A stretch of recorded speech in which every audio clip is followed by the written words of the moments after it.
fondasie van die kerk? Wat is die fondasie van die kerk? Waarop is die kerk gebou? Of eintlik moet ons sekerlik vra, op wie is die kerk gebou?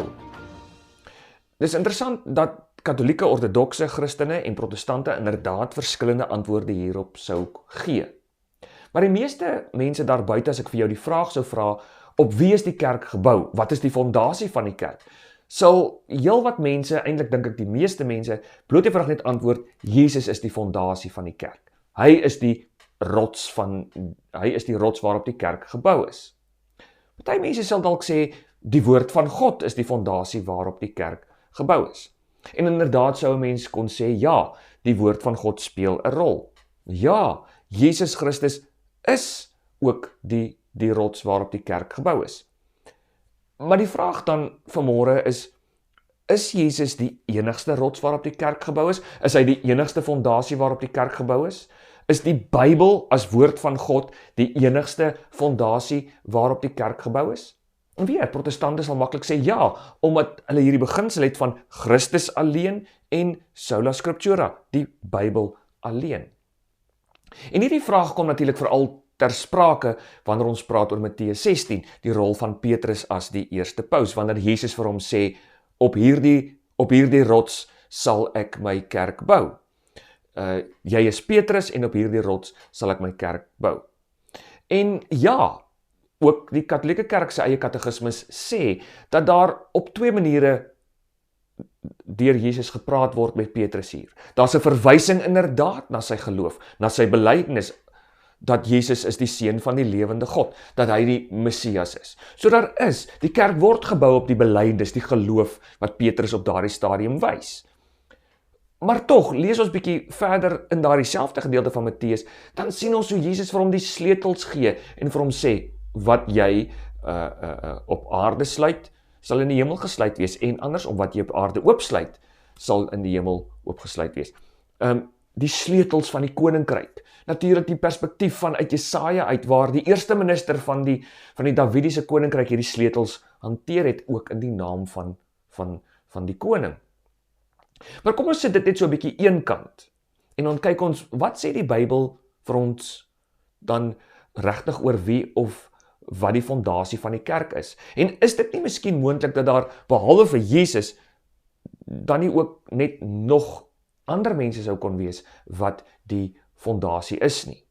Want lees ons die Bybel, dan sien ons ook 'n perspektief van Jesus, nie as die fondasie van die kerk nie, maar ons lees byvoorbeeld terme soos voegsteen, soos voegsteen, wat party vertalings in Afrikaans baie mooi gee, 'n hoeksteen. En die interessante is dat baie mense interpreteer 'n voegsteen of 'n hoeksteen ook sommer maar net as 'n fondasie, as 'n voegsteen is gelyk aan hoeksteen, is gelyk aan fondasie, en dan word daar gesê, sien, hier staan dit, Jesus is die fondasie van die kerk, daar is niemand anderste nie. Selfs die protestantse YouTuber Alibeth Stuckey, in 'n gesprek met Joe Heschmeyer, haal teksverse aan om in haar perspektief te wys, Jesus is alleen die fondasie van die kerk. En dan sê daar die teksverse nie dat Jesus fondasie is nie, maar dat hy die hoeksteen is, dat hy die voegsteen is. En ek het onlangs ook in 'n heilige mis, in die erediens, tydens die preek van die priester, dit was eintlik 'n diaken, ook hierdie selfde idee gehad, dat al het die Bybelteks wat ons gelees het, verwys na Jesus as die hoeksteen, het hy bloot eenvoudig dit geïnterpreteer, Jesus is die fondasie. Maar dis nie heeltemal waar nie. Fondasie en voegsteen en hoeksteen is nie dieselfde iets nie. Dis nie dieselfde iets nie. Ons kan bloot eenvoudig gaan kyk na die antieke boukunde. Hoe het hulle gebou? Wat was die rol van 'n hoeksteen en 'n voegsteen? Dan kom jy agter, maar 'n hoeksteen en 'n voegsteen is nie fondasie nie. Fondasie is iets anders. En dat, al is daar 'n fondasie, het jy ook 'n voegsteen, het jy ook 'n hoeksteen. In Engels die keystone, die cornerstone. En dis iets wat ons dikwels mis.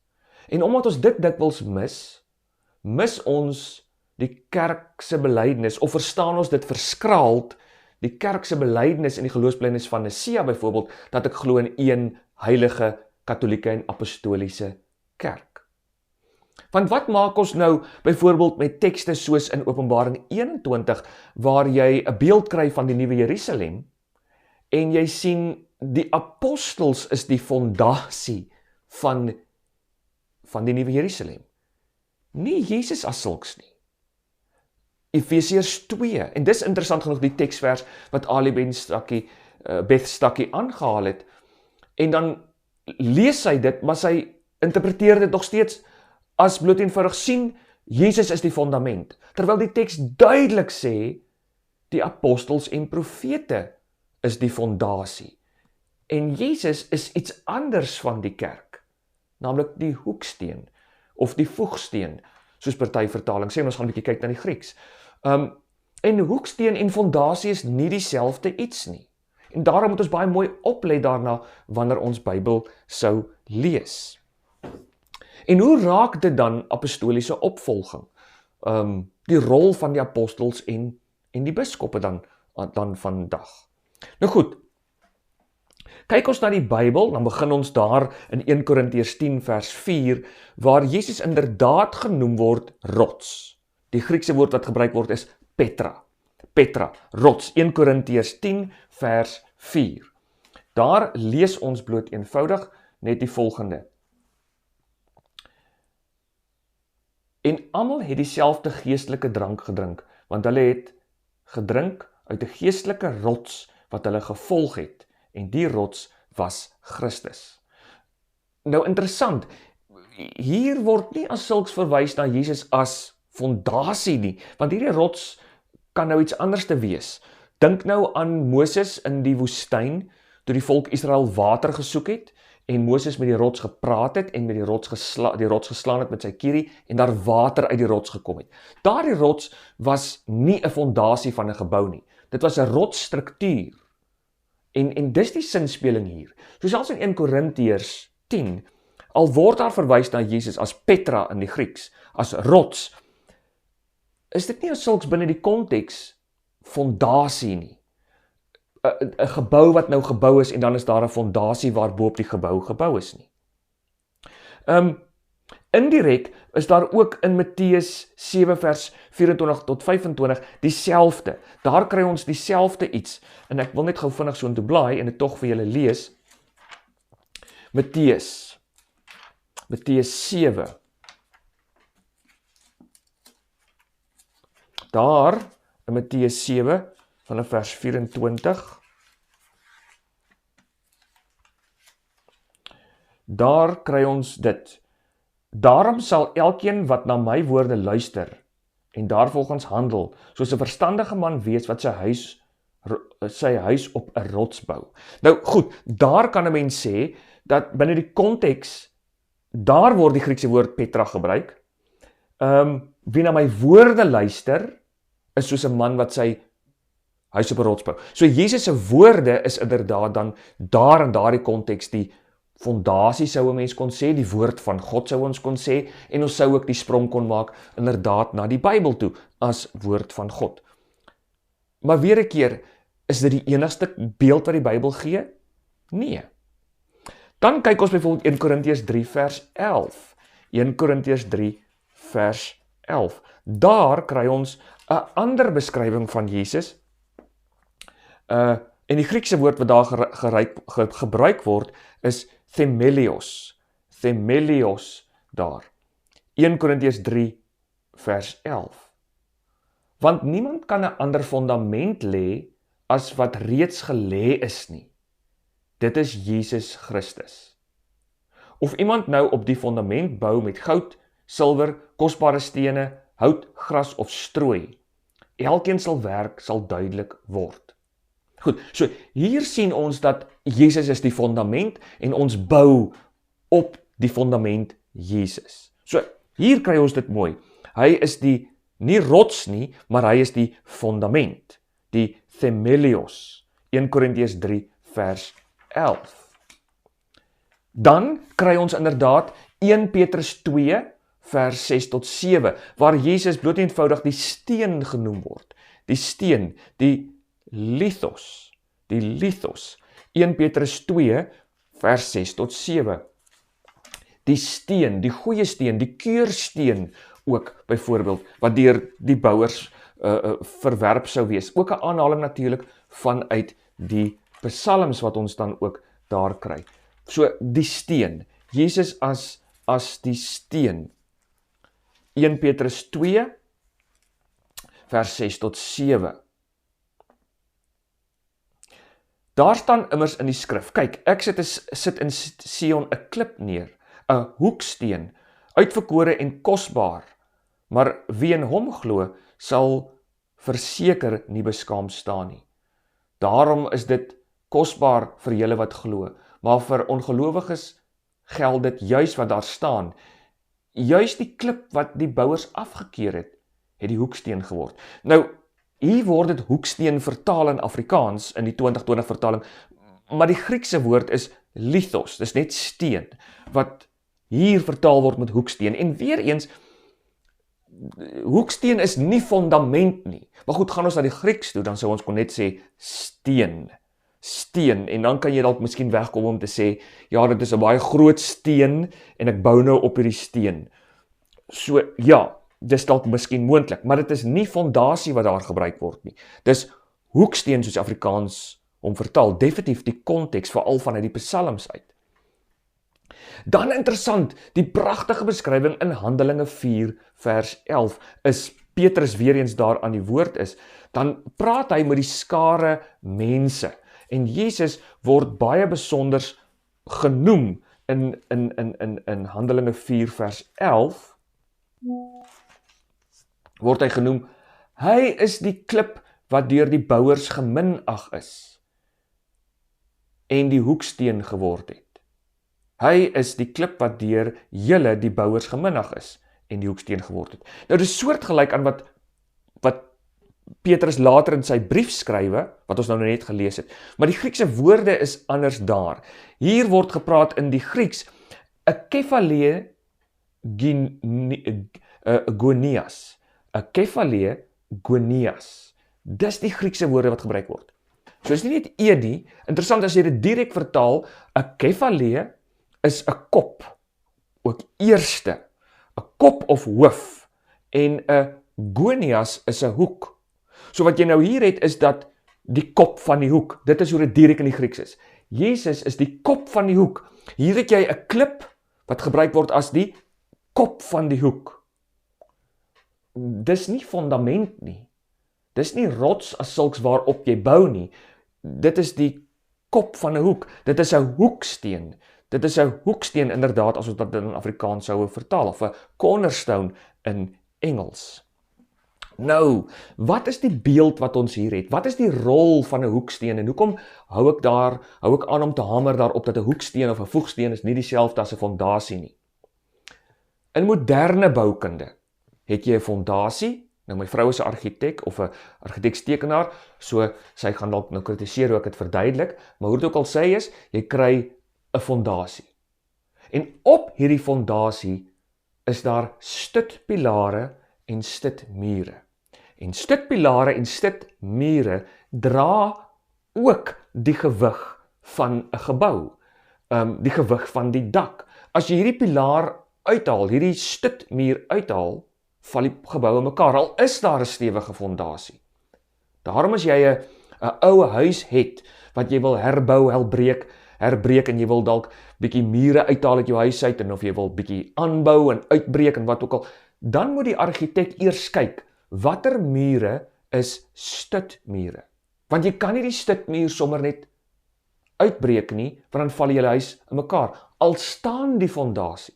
Stutmuur is nie fondasie nie. Alhoewel die rolle verwant hou met mekaar, inderdaad, is dit nie dieselfde iets nie. In die antieke boukunde is dit ook so, rondom hierdie teksverse wat ons gelees het. Die hoeksteen is soortgelyk, sou ons ook kon vergelyk met 'n stutmuur of 'n stutpilaar. 'n Hoeksteen is soortgelyk aan 'n stutmuur of 'n stutpilaar. Jy sit die hoeksteen, op verskillende plekke was daar hoekstene. Op die hoek van 'n muur waar twee mure of meer as een muur bymekaar kom, Daar het jy 'n hoeksteen gesit. So die hoeksteen kon lê bo op die fondasie en het ander mure aan mekaar verbind en het selfs ander mure se gewig gedra sodat hulle nie kan omval nie. Dit was 'n bietjie van 'n groter steen ook gewoonlik. Mens sien dit in baie ou geboue waar jy hierdie hoeksteen het wat groter is as die ander stene. So op die kante. Partykeer nie net op die kant nie, maar jy sal byvoorbeeld op ander plekke op die hoeke van 'n gebou en ergens na die middel van 'n lang muur sal jy weer ewe skielik 'n groter klip kry. Dit is 'n stitklip, as ek nou my eie woord kan gebruik, 'n steunklip. Dit is 'n voegsteen. Dit is 'n hoeksteen wat die gewig help dra. Hierdie hoeksteen is ook gebruik om te bepaal dat die muur regop bly, reguit bly, dat jy 'n lyn het waarmee ek kan werk. As hy waterpas is bo op die fondasie, dan volg ek net my groot klip, my groot voegsteen, my groot keystone in Engels, en dan weet ek my muur gaan reguit bly. Mens kry dit ook op meer as een plek op in 'n gebou, waar jy 'n groot klip aan die onderkant het as die hoeksteen, en dan bou jy met al jou kleiner klippies, en dan as jy weer op 'n bepaalde plek kom in die muur, dan sit jy weer 'n groter klip. Party argitektuurstrukture van die ou tyd uit wys 'n groter dwarsklip by die hoek, en dan sit hulle ook 'n groot klip, maar hulle sit hom nie vertikaal nie, hulle sit hom horisontaal. En weer dan vertikaal, horisontaal, sodat dit sulke inhammetjies vorm. En dan gaan die muur word vanuit hierdie inhammetjies so uitgebou. So dis 'n hoeksteen. Dis 'n hoeksteen. Hy dra gewig. Hy hou ander mure se integriteit. Hy gee aan ander mure integriteit, want hy hou hulle regop. 'n voegsteen het meer as een muur aan mekaar verbind. En 'n voegsteen kon ook verskillend lyk. Jy kan weer 'n groot vierkantige reghoekige tipe klip hê, of jy kon 'n tipe van 'n driehoekige klip hê, wat jy as jy 'n groot boog bou, waardeur jy gaan, 'n stadspoort wat 'n boog maak, of die sinagoge se deuringang, die portaalingang het so 'n boog. Dan is al die klippe so opgestapel of op mekaar gebou. En al het hulle modder gebruik, hulle sement was nie soos ons sement nie. Eintlik sou ons moet sê, hulle het nie sement gehad nie. Hulle het die gewig van klippe gebruik om hierdie struktuur aan mekaar te hou. En al die klippe is so gepak, en dan is daar een klip wat soos 'n driehoek gelyk het, bo in die middel gesit, en alles is aan mekaar vasgedruk by hierdie voegsteen, hierdie keystone, die voegsteen. As jy hom uithaal, val die hele struktuur rondom hom in mekaar. Wanneer Jesus genoem word, sien ons op plekke in die Bybel die voegsteen, die hoeksteen, dan word dit veral partykeer gebruik in konnotasie daarmee dat die skeiding wat daar was tussen Jood en Griek nou weggeneem is. Dat Jesus as die hoeksteen Jode en Grieke aan mekaar as mure in die huis van God, in die nuwe tempel van God, aan mekaar vashou. So jy het as ware die fondasie, jy het die tempel van God, ons is die lewende klippe wat ingebou word in hierdie tempel in. Jesus is die voegsteen wat die Jode, die Ou Testament, en die heidene, die Nuwe Testament, aan mekaar vashou binne die tempel van God. Maar waarop is hierdie tempel gebou dan? As Jesus dan eerder die voegsteen is, of die hoeksteen, en nie die fondasie nie. En dis belangrik dat ons hierdie beeld wat ek nou probeer verduidelik het, sal snap. Inderdaad, as jy Jesus sou uithaal, as jy die voegsteen en die hoeksteen sou uithaal, val alles plat. Maar 'n voegsteen in hierdie sin, as Jesus die voegsteen is hy meer as die fondasie? Ja, ons het nou gelees, byvoorbeeld, daar in 1 Korintiërs 3 vers 11, dat hy die fondament is, en dat niemand 'n ander fondament kan lê nie. Dat ons sou kon sê, hy is die rots waarop gebou word, waarop wyse mense bou. Maar hy's meer as fondasie. Hy's meer as die fondasie. Hy's ook voegsteen, hy's ook hoeksteen, wat integriteit gee aan die hele gebou, reg deur die hele gebou. Want is interessant dat boukunde wys vir ons, dat as jy goeie voegstene en hoekstene het, kan die fondasie selfs so effe kraak. Maar as jou hoekstene en voegstene stewig staan, dan gaan die gebou nog nie dadelik platval nie. Al sou daar so 'n bietjie van 'n kraak kom in die fondasie. Maar as jy die voegsteen wegvat, selfs al sou jou fondasie sterk wees, val alles plat. So daarom dan die vraag, kan dit dan nou so wees miskien, dat Jesus sy fondasieskap deel met iemand anderste? Kan dit wees dat Jesus ook ander mense toelaat om binne die raamwerk van hom as die voegsteen, dat hulle as die fondasie optree? En dat hulle die fondasie is? Die antwoord daarop is ja. En nou kom ons by Efesiërs 2. En dit is 'n belangrike vers. En dit is so vreemd dat julle sal nou hoor, gaan kyk 'n bietjie. Ek wil nou eintlik nie dit promoveer nie, maar in hierdie gesprek, Joe Heschmeyer het later weer daarna verwys, waar hierdie dame Alibeth Stuckey, waar sy bloot eenvoudig hierdie teksvers lees, opkyk en sê, sien, die enigste fondasie is Jesus Christus. Maar dis nie wat die teks sê nie. Hoor nou, Efesiërs 2, wie is die fondasie van die kerk, van die huisgesin van God, van die tempel van God, volgens Efesiërs 2? So is julle dan nie meer vreemdelinge en bywoners nie, maar julle is medeburgers van die heiliges en lede van die huisgesin van God. En hier kom ons nou. Gebou op die fondament, en luister nou, gebou op die fondament van die apostels en profete. Die fondament is die apostels en profete. En tog ignoreer Alibeth Stuckey dit wat daar staan. Die fondament is die apostels en profete. En dit is nou dieselfde Griekse woord wat gebruik word vir Jesus as die fondament in 1 Korintiërs 3 vers 11, naamlik themelios, wat nou hier gebruik word. Die themelios is die apostels en profete. En Christus Jesus self is die hoeksteen. En hoeksteen is nie gelykstaande aan fondasie nie. En dis regtig verskriklik, dat mense hierdie teks lees en dan opkyk en sê, sien, Jesus is die fondasie, terwyl daar nou net staan, die apostels en profete is die fondasie. En Jesus is die hoeksteen, in hom verrys die hele gebou, goed saamgevoeg tot 'n heilige tempel in die Here. In hom word julle ook saam opgebou tot 'n woonplek van God deur die Gees. In hom. In hom. Dis daai wat ek verduidelik het, die groot dwars hoeksteen, dan sit hulle 'n groot klip vertikaal, weer horisontaal, en die kleiner klippies word so ingebou en die muur, letterlik amper so iets, moet sulke voë, soos hout, wat jy 'n voeg maak, moet hierdie steen maak jy sulke voë, en dan bou jy die res van die muur so in. In hom reis die hele gebou saam. Dink weer eens aan die boog, 'n arch in Engels, 'n boogstruktuur wat gebou word as 'n ingang, of waar ook al by 'n poort, en waar ook al in die gebou, is daardie voegsteen, miskien het jy dit al gesien, so 'n driehoekige klip, as jy hom uithaal, stort alles in mekaar. In hom verrys die hele gebou goed saam.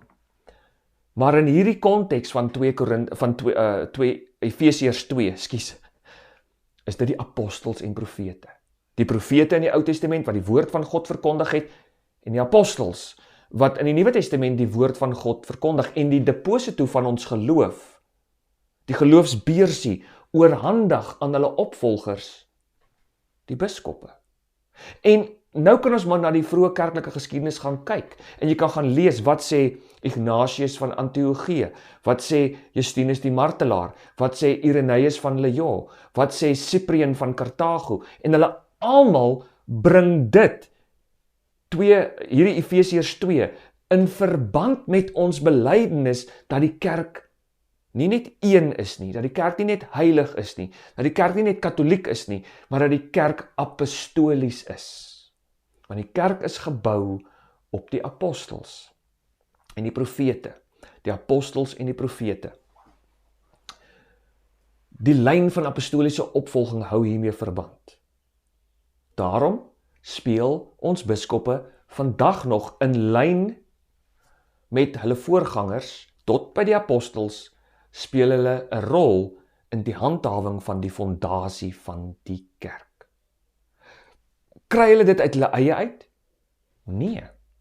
Hulle deel in Christus se fondasieskap. Hulle deel in Christus wat die rots is. Maar Christus is self ook die een wat as die voegsteen en die hoeksteen ook integriteit gee aan die fondasie, wat ook die mure koppel aan die fondasie, wat ook die hele gebou verbind aan die fondasie. Want jy kan 'n fondasie hê, pragtig, maar as jy nie bou bo op hierdie fondasie, is daar niks. God self bou. Hy is die bouer. Ja, ons bou saam met hom en elkeen van ons deur wat ons doen, word as lewende klippe ingemessel in hierdie gebou van God in. Maar Christus is meer as 'n fondasie. Hy gebruik die apostels en profete om die fondasie te wees. Dit wat hulle by hom geleer het, dra hulle van geslag tot geslag oor en die kerk word daarop gebou. En Jesus Christus, deur sy eie werking, deur die werking van die Heilige Gees, deur die wil van sy Vader, is die een wat die hele struktuur integriteit gee, deur alles aan mekaar vas te hou. Daarom is die kerk ook die liggaam van Christus. Die liggaam van Christus. En dis baie belangrik. So, wanneer ons te doen kry met mense wat sou wil beweer dat die enigste fondasie van die kerk is net Jesus Christus, dan is dit baie belangrik dat ons die regte perspektief sal hê op wat is 'n voegsteen, wat is 'n hoeksteen. En dan natuurlik die pragtige beeld wat ons kry in Openbaring 21. In Openbaring 21 waar, soos ek gesê het, die nuwe Jerusalem vir ons geteken word. En die fondasie met die name van die 12 apostels op. Die fondasie is die 12 apostels. Is die 12 apostels van die hele nuwe Jerusalem. Nie Jesus as sulks nie, maar die apostels. Die apostels, sê ek weer, wat deel in Christus se gesag. In 'n afgeleide vorm natuurlik. Maar dis baie belangrik, want dit hou verband met ons belydenis, sê ek weer, en daarmee sluit ek af, dat die kerk ook apostolies is. So wanneer jy weer die Bybel lees, wees attent daarop. Wees attent daarop dat daar 'n verskil is tussen fondasie en hoeksteen en voegsteen, 'n cornerstone of 'n keystone as jy die Engels lees. Wees bedag daarop dat 'n voegsteen is nie fondasie nie. Dat 'n hoeksteen is nie fondasie nie. En wees maar bedag op hierdie pragtige vers in Efesiërs wat eintlik vir ons mooi wys hoe die fondasie en die voegsteen of die hoeksteen ook aan mekaar verbind is, en dat jy nie die fondasie, of dat jy nie die gebou van God, as ek dit so kan hê, die kerk kan hê, sonder 'n fondasie en sonder die voegsteen nie. So sonder Christus kan dan die kerk wees nie. Maar sonder die apostels en die profete en die apostoliese opvolging, sonder die biskoppe, is daar ook nie kerk nie. Daarom dat Ignatius van Antiochië gesê het, daar waar die biskop is, daar is die Katolieke Kerk. Mag julle 'n mooi dag dan ook verder hê.